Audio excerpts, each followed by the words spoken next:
Hello friends, വീണ്ടും മറ്റൊരു വീഡിയോയിലേക്ക് ഏവർക്കും സ്വാഗതം.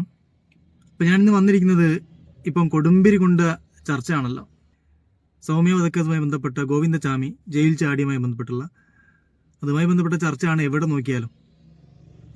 അപ്പോൾ സ്വാഭാവികമായിട്ടും നമുക്കുണ്ടാകുന്ന ഒരു ചിന്താഗതിയായിരിക്കും, നമുക്കുണ്ടാകുന്ന ഒരു ചിന്തയാണ് ഈ ഒന്നരക്കയ്യനായ ഈ ഗോവിന്ദചാമി എങ്ങനെ ഈ മതിലിൽ ചാടി, ഈ ജയിൽ എങ്ങനെ ചാടി എന്നുള്ളത്. കാരണം സ്വാഭാവികമായിട്ടും നമ്മൾ 2 കൈയുള്ള ആളുകൾക്ക് തന്നെ നമ്മുടെ ഹൈറ്റുള്ള ഒരു 1.5-2 മീറ്ററുള്ള ഹൈറ്റുള്ള ഒരു മതിൽ ചാടാൻ തന്നെ പ്രയാസമുള്ള കാര്യമാണ്. അത് ഏതൊരാൾക്കും പറ്റൊന്നുമില്ല. അത്യാവശ്യം നല്ലൊരു ആരോഗ്യം വരണം. നമ്മുടെ ഒരു 2 മീറ്റർ ഹൈറ്റൊക്കെ ഉള്ള ഒരു മതിൽ ചാടണമെങ്കിൽ തന്നെ അത്യാവശ്യം നല്ല ഹൈറ്റും അത്യാവശ്യം ഒരു കാര്യക്ഷമത ഉള്ള കായികമായിട്ടുള്ളൊരു ഇതുള്ള ആരോഗ്യമുള്ള ആൾക്കേ പറ്റുള്ളൂ. അപ്പോൾ ഈ 1.5 കൈയുള്ള ഈ ഗോവിന്ദചാമി എങ്ങനെ ഈ 6 മീറ്റർ ഹൈറ്റുള്ള ഈ കണ്ണൂർ ജയിലിൽ ആ മതിൽ ചാടി എന്നുള്ളത് സ്വാഭാവികമായിട്ട് ഏതൊരാൾക്കും ഉണ്ടാവുന്ന ചിന്ത തന്നെ, മനസ്സിൽ ആർക്കും ഉണ്ടാവും. കാരണം അവിടെ നമ്മൾ മനസ്സിലാക്കേണ്ടത് തീർച്ചയായും സുരക്ഷാ വീഴ്ച അല്ലെ പോലീസിൻ്റെ ഭാഗത്തുള്ള വീഴ്ച അത് എങ്ങനെയായാലും ന്യായീകരിക്കാൻ ഒരാൾക്കും, കേരളത്തിലെ മന്ത്രിമാർക്കായാലും ശരി, പിന്നെ പോലീസ് ഉദ്യോഗസ്ഥന്മാർക്ക് ആർക്കായാലും അത് ന്യായീകരിക്കാൻ ഒരു ഇതുമില്ല. കാരണം അത്രയും ഹൈറ്റുള്ള ആ മതിലിലുപരിയായിട്ട് ആ ജയിലിൻ്റെ അകത്ത് തന്നെ അത്രയും വണ്ണമുള്ള ആ കമ്പിയൊക്കെ മുറിക്കുക എന്നൊക്കെ പറഞ്ഞാൽ അത് കുറച്ച് പ്രയാസമുള്ളൊരു കാര്യമാണ്. അതങ്ങനെ ആർക്കും പൊതുജനങ്ങൾക്ക് അങ്ങനെ വിശ്വസിക്കാൻ പറ്റുന്നൊരു സംഭവമല്ല. അപ്പോൾ ഈ പൊന്നുച്ചാമി അല്ല ഈ ഗോവിന്ദചാമി എങ്ങനെ മതിൽ ചാടി, അല്ലെ അവനത് പറ്റുമോ, അതൊക്കെ വലിയ ഒത്തുകളിയല്ലേ എന്നൊക്കെ നമ്മളാരും ചിന്തിച്ചു പോകും, പറഞ്ഞു പോകും. പക്ഷെ അവിടെയാണ് നമ്മൾ ഈ ഗോവിന്ദചാമിയെ മനസ്സിലാക്കേണ്ടത്. ഈ ഗോവിന്ദചാമി എന്ന കൊടും ക്രിമിനലിനെ നമ്മൾ അവിടെയാണ് അറിയേണ്ടത്. അറിഞ്ഞിട്ടുണ്ടെങ്കിൽ നമുക്കൊരിക്കലും അങ്ങനെ പറയാൻ തോന്നൂല. 1.5 കൈ വേണ്ടി ആവശ്യമില്ല, ഗോവിന്ദചാമിക്ക് ഒരു വിരൽ മതി എന്ന് നമുക്ക് മനസ്സിലാവും. കാരണം ഈ സൗമ്യ വധക്കേസുമായി ബന്ധപ്പെട്ട് ഈ ഗോവിന്ദചാമിയെ പിടിക്കുമ്പോൾ ഉണ്ടായിരുന്ന ആ ടീമിലുണ്ടായിരുന്ന ഒരു പോലീസ് ഉദ്യോഗസ്ഥനാണ് അഷ്റഫ്, റിട്ടയർഡ് ആയ SI ആണ്. അപ്പോൾ അദ്ദേഹമാണ് ഈ ചോദ്യം ചെയ്യലുമായി ബന്ധപ്പെട്ട ആ ടീമിലുണ്ടായിരുന്നു. ഇദ്ദേഹമായി കേസും അതുമായി ബന്ധപ്പെട്ട ആ ടീമിലൊക്കെ വർക്ക് ചെയ്ത ആളാണ്. അപ്പോൾ അദ്ദേഹം പറയുന്നത് ഇന്നലെ ഞാൻ കേട്ടപ്പോഴാണ്, ആ ചർച്ച അന്നേരം കണ്ടപ്പോഴാണ്, ഇന്നലെ 24 ന്യൂസിൽ അദ്ദേഹം വന്ന് പറഞ്ഞു ഈ ഗോവിന്ദചാമിയെ പറ്റി. വന്നപ്പോഴാണ് നമുക്ക് മനസ്സിലാവുക ഈ ഗോവിന്ദചാമി എത്രത്തോളം കൊടും ക്രിമിനലാണ് എന്നുള്ളത്. ഇപ്പം ഞാൻ അധികം അതുമായി ബന്ധപ്പെട്ട കാര്യങ്ങൾ പറയുന്നില്ല. നമുക്ക് അദ്ദേഹത്തിൻ്റെ അഷ്റഫ് സാറിൻ്റെ വാക്കുകൾ തന്നെ ഒന്ന് കേട്ടു നോക്കാം. കേട്ടു നോക്കിയാൽ കറക്റ്റ് മനസ്സിലാവും.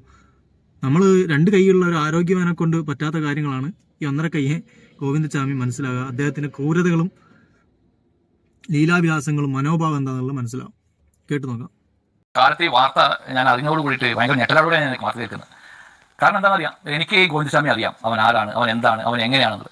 ഈ കേസിന്റെ ആദ്യം മുതൽ, ഈ കേസ് റിപ്പോർട്ടാവുന്ന അന്ന് മുതൽ ഈ കേസിന്റെ ട്രയൽ കോടതിയിലും ഇതിന്റെ ഡോക്യുമെന്റേഷൻ സുപ്രീം കോടതിയിൽ റിവ്യൂ പെറ്റീഷന് കുറേറ്റീവ് പെറ്റീഷനൊക്കെ ഈ കേസുമായി ബന്ധപ്പെട്ട് പോയിരുന്ന ആൾ ഞാനാണ്.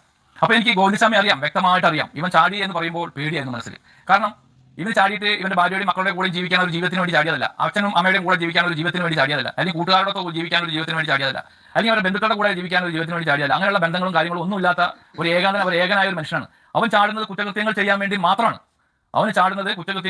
മാത്രമാണ്. എന്തായാലും സൗമ്യയുടെ അമ്മ അവിടെ ഇരിക്കേണ്ടതിൽ പറയാൻ പറ്റുമെന്ന് അറിയില്ല. ഞാൻ ഇതിനെ പിടിച്ച സമയത്തൊക്കെ ഇപ്പം പറഞ്ഞ കാര്യങ്ങൾ അങ്ങനെയാണ്.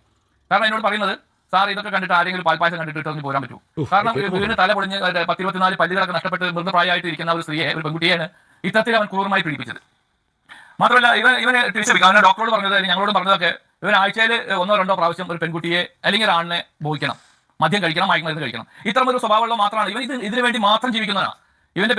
ഇവൻ ഞങ്ങളോട് പറഞ്ഞത്, അവന് ആഴ്ചയിൽ 1-2 പ്രാവശ്യം ഒരു പെണ്ണിനെ അല്ലെങ്കിൽ ഒരു ചെക്കനെ ബോധിക്കാൻ കിട്ടണം, അല്ലെങ്കിൽ മദ്യം വേണം. ഇത് നിങ്ങൾക്ക് തന്നൂടെ എന്നാൽ ഞങ്ങൾ ഇത്ര കുറ്റകൃത്യങ്ങളൊക്കെ ചെയ്യൂ എന്നാണ് പറഞ്ഞത്. ഭയങ്കര ആരോഗ്യവാനാണ്. നമുക്ക് അവനെ മറ്റൊരാളുടെ സഹായം ഇല്ലാതെ ഇത്തരം കുറ്റകൃത്യങ്ങൾ ചെയ്യാൻ പ്രാപ്തനാണ്. മാനസികമായിട്ടും ശാരീരികമായിട്ടും ഇത്തരം കുറ്റകൃത്യങ്ങൾ ചെയ്യാൻ പ്രാപ്തനായ ഒരാളാണ്. കാരണം എന്താണെന്ന് വെച്ച് കഴിഞ്ഞാൽ, ഞാനിപ്പോൾ ഒരു 6 അടിയുള്ള ഒരു പോലീസ് ഓഫീസർ, എന്നെ പോലുള്ള 2-3 പോലീസുകാരും ഇവനെ പിടിച്ച സമയത്ത് ഇവന്റെ കൈയൊന്ന് പിടിച്ച് ഒതുക്കാൻ നോക്കിയിട്ട് എനിക്ക് പറ്റിയിട്ടില്ല. ഞാനൊക്കെ വേർത്ത് പോയി. അതാണ് അവന്റെ ആരോഗ്യസ്ഥിതി, അതാണ് അവന്റെ മെന്റൽ പവറും അവന്റെ മറ്റേ ബോഡി പവറും. അപ്പോൾ അവന് ആരോഗ്യമില്ല. ഈ പെൺകുട്ടി 50ഓളം കിലോ വെയിറ്റുള്ള ഈ പെൺകുട്ടിയാണ് പെൺകുട്ടി വീണ് കിടന്ന റെയിൽപാളത്തിന്റെ അവിടെ നിന്ന് എടുത്തുകൊണ്ടുവന്ന് മറ്റൊരു റെയിൽപാളത്തിന് 50 മീറ്ററോളം മാറിയിട്ടുള്ള വേറെ റെയിൽപാളത്തിന്റെ അവിടെ കൊണ്ടുപോയിട്ട് ഇത്തരം ക്രൂരമായ കുറ്റകൃത്യം ചെയ്ത് അത് ഒറ്റ കൈ കൊണ്ട് പൊക്കി എടുത്തിട്ട് കൊണ്ടുവരുന്നല്ലേ, മറ്റൊരാളുടെ സഹായമില്ലാതെ ചെയ്യുന്നല്ലേ. അപ്പോൾ ഇതും ഇതിലപ്പുറം ചെയ്യാൻ പ്രാപ്തനാണ് അവൻ. കേട്ടല്ലോ. ഇപ്പൊ നമ്മൾ കണ്ടതും അറിഞ്ഞതൊന്നും അല്ല ഈ ഗോവിന്ദച്ചാമി. അദ്ദേഹം എങ്ങാനും ഈ ജയിലിൽ ചാടി പുറത്തിറങ്ങി നാട്ടുകാരുടെ കണ്ണിൽ പെടാതെ ഈ പോലീസിന്റെ പിടിയിൽ പെടാതെ വീണ്ടും പോയിരുന്നെങ്കിൽ അദ്ദേഹത്തിന് ആ ഗോവിന്ദച്ചാമി എന്ന കൊടും ക്രിമിനലിന്റെ ഉള്ളിലുള്ള ഒരേ ഒരു മനോഭാവം, ഒരേ ഒരു മാനസികാവസ്ഥ എന്താണ്? വീണ്ടും കുറ്റകൃത്യങ്ങൾ ചെയ്യുക, സുഖലോലുപനായി നടക്കുക. അദ്ദേഹം വീടും കുടുംബം, കുട്ടികൾ അല്ലെങ്കിൽ മറ്റുള്ള ചിന്താഗതിയും കാര്യങ്ങളൊന്നുമില്ല. ഒരേ ഒരു ചിന്ത. നൂറുകണക്കിന് കേസ് തമിഴ്നാട്, ആന്ധ്ര, കർണാടക എന്ന് പറഞ്ഞ പല സ്റ്റേറ്റുകളിലും ഉള്ള വ്യക്തിയാണ് ഓൾറെഡി. ഇപ്പം ഇദ്ദേഹം പറഞ്ഞിട്ട് ഈ സാർ പറയുന്നത് കേട്ടപ്പോൾ നമുക്ക് മനസ്സിലായില്ലേ എത്രത്തോളം കായികപരമായിട്ട് ബലമുള്ള ആളാണ്, എത്രത്തോളം ക്രൂര മെന്റാലിറ്റി ഉള്ള ആളാണെന്നുള്ളത്. ഇനി നമുക്ക് ജയിൽ ചാടിയുമായി ബന്ധപ്പെട്ടുള്ള കുറച്ച് കാര്യങ്ങൾ കേൾക്കാം. ഇന്ന് നമ്മളെ PV അൻവർ MLA കണ്ണൂർ ജയിലിൽ പോയിട്ട് ഇതിനെപ്പറ്റി കുറച്ച് കാര്യങ്ങൾ കാണിക്കുന്നുണ്ട്. എങ്ങനെ ഇയാൾക്ക് ചാടാൻ പറ്റും, ഇതെങ്ങനെ സാധിച്ചു, ഈ ജയിലിലുള്ള ഉദ്യോഗസ്ഥർ കൂട്ടുനിൽക്കാതെ ഒരു സഹായമില്ലാതെ എങ്ങനെ ഇതൊക്കെ ചെയ്യാൻ പറ്റും? ഒരു മനുഷ്യനല്ലേ ഇദ്ദേഹം, ഒന്നര കയ്യനാണെന്ന് പറയുന്നത്. അത് നമുക്ക് ജസ്റ്റ് ഒന്ന് കേട്ടോക്കാം. ഒരു മാസത്തിലധികം ഉപയോഗിച്ചു എന്ന് പറയുന്ന ആക്സോ ബ്ലേഡ്, ഇത് 1 മണിക്കൂർ ഉപയോഗിച്ച് കഴിഞ്ഞാൽ ഇതിന്റെ പല്ലുകൾ മുഴുവൻ തീർന്ന് ഇതൊന്നിനും ഉപയോഗിക്കാൻ പറ്റാത്ത വെറും ഒരു ഇരുമ്പ് എന്താ പറയുക തകിടിന്റെ കഷ്ണമായി മാറും.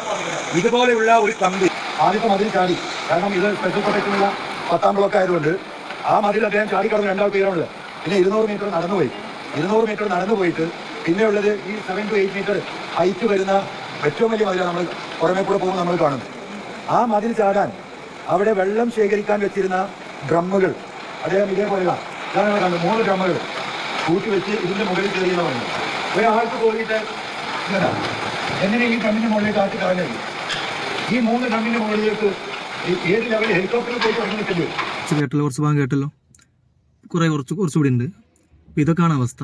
അപ്പം ഇതിന് ആരോ ഒരു കാര്യമായിട്ടുള്ളൊരു അന്വേഷണം നടത്തി സത്യാവസ്ഥ എന്താണുള്ളത് തീർച്ചയായിട്ടും പുറത്തു കൊണ്ടുവരണം. സത്യസന്ധമായിട്ടുള്ള അന്വേഷണം തീർച്ചയായിട്ടും വേണം.